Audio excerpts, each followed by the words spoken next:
Greetings, fellow carbon-based bipeds. I am Scott Rose, and you are watching Explosions and Stuff.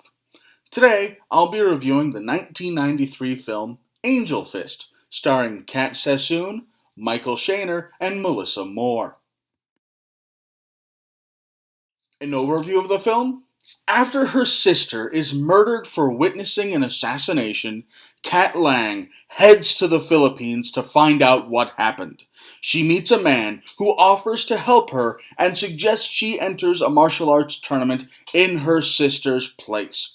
Kat does, with some advice from her sister's trainer, but little does she know that her sister's killer may be closer than she thinks. The pros of this movie? Well, first of all, let's be honest, this movie was banking on eye candy. It was targeted towards a primarily male audience, and it had a primarily female cast. So they wanted women who were attractive. They wanted the eye candy, they wanted the attractive women. And so it's a good thing that the women in this movie were attractive. The vast majority of these women were very attractive, and that was a definite plus for this movie considering what it was. The acting in this movie, it was pretty decent for what the movie was. You know, this is a Roger Corman movie. So considering that, the acting was pretty good for what the movie was, especially Michael Shaner. He did a fantastic job in his role as the kind of supporting character who helps Kat Lang out throughout the film. Now, this movie revolved around a fighting tournament, and it was an all-female fighting tournament. There were absolutely no males in it. And the fight scenes in the tournament, a lot of them, most of them, were really good. The female fighters were fantastic. Exceptionally well choreographed, exceptionally well executed. I loved those fight scenes. This movie had very little to no shaky cam. It did have a little bit, but it wasn't over the top shaky cam. It wasn't drastic motion inducing shaky cam like you have in movies these days. It was very subtle and it was very suitable. It worked. They used the shaky cam properly. This movie also had a nice twist towards the end, which I didn't see coming. If you've seen the movie enough, you expect it to happen, but when I sat down and watched it, I did not see this ending happening at all. The cons of this movie? Well, first of all, Kat Sassoon, who played the lead role, who played Kat Lang in this movie, was billed as being a North American karate champion. But I looked into it. There's no evidence that she ever was a North American karate champion or any sort of martial arts champion ever. No evidence at all. So that might very well be just a plain ass lie. Combined with the fact that her fight scenes in this movie were really stiff and really bad. I mean, there was one scene where she had just a blatantly obvious stunt double. You know, she is this light skin, well, not really light skin, she's got a tan, but she's clearly white. But she's got a nice dark tan. Well, there was one fight scene where her stunt double, I swear, looked like it was a light-skinned black guy. The skin tone was completely different. Obviously a stunt double, obviously not her. That is not a good way to have a fight scene in a movie. Also, her character was like the stereotypical badass female trope that you get in action movies. Like, just about any action movie from the early 90s or late 80s, if the main character is a female, it's always the same female. It's this strong, independent woman who thinks every guy in the world wants to put his dick in her, but she's not having anything to do with it.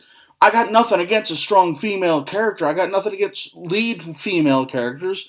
Just write them differently. Not every woman is like that. And not every guy wants to have sex with every female. Come on. That's common sense. Come up with a different, more original character. Please.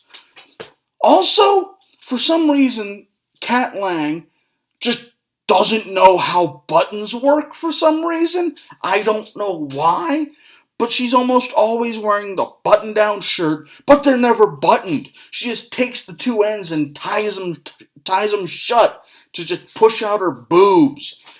Really? You want to be taken seriously as a police officer, as a cop, and as a badass, but you're sitting there wearing something with your boobs hanging out? I get it. You have every right to dress however you want to, but you gotta take into consideration public perception and looking professional.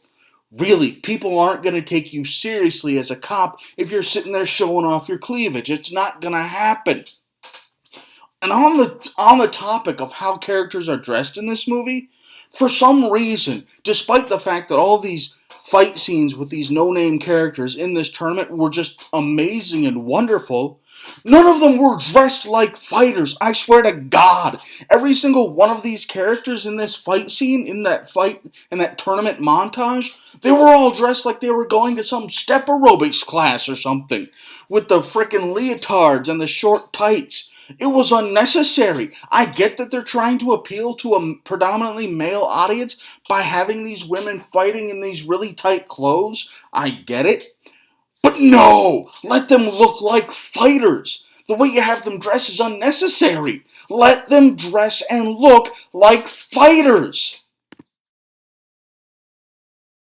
The best action scene in this movie?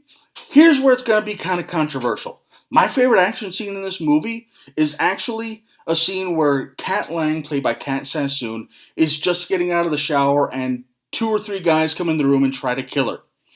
And she's doing the whole fight scene in just a pair of panties. I like the scene, and it's my favorite fight scene, not because she's half naked through the whole thing, but because it's realistic. Let's be honest. If I'm getting out of the shower and I'm wearing nothing but a towel and a bunch of people show up and try to kill me, I'm going to do one of 2 things. Get killed or fight people while wearing nothing but a towel. And if that towel falls off, I'm going to fight people naked. So the fact that they had her go through this whole fight scene topless, I'm not liking it because she was topless. I'm liking it because it was a realistic representation of what would actually happen. You know, she actually fought them in nothing but a pair of underwear.